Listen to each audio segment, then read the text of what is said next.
बिस्मिल्लाहिर्रहमानिर्रहीम। अस्सलाम वालेकुम। एक शख्स ने मौलाना रूम से 5 सवाल पूछे। मौलाना रूम के जवाब गौर तलब थे। सवाल किया गया कि जहर किसे कहते हैं।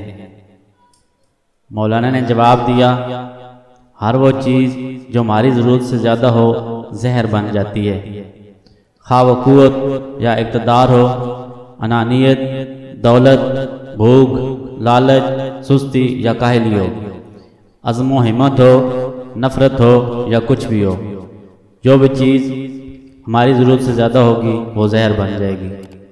पूछने वाले ने दूसरा सवाल किया कि हज़रत खौफ क्या चीज़ है।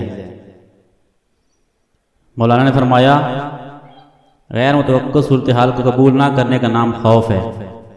अगर हम गैर मुतवक्को को कबूल कर लें तो वो एक मुहिम जोई में तब्दील हो जाती है। आदमी ने सवाल किया कि हज़रत हसद किसे कहते हैं। मौलाना ने जवाब दिया, दूसरों में खैर और खूबी तस्लीम ना करने का नाम हसद है।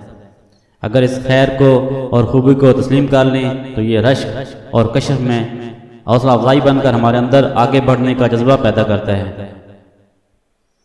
आदमी ने अपना चौथा सवाल किया कि हज़रत गुस्सा किस बला का नाम है। मौलाना ने जवाब दिया, जो अमर हमारे काबू से बाहर हो जाए इसे तस्लीम ना करने का नाम गुस्सा है। अगर कोई तस्लीम कर ले तो ये अमर उसके काबू से बाहर है तो गुस्सा की जगह अफो, दरगुजर और तहम्मुल ले लेता है। 5वां सवाल किया गया कि मौलाना साहब नफ़रत किसे कहते हैं।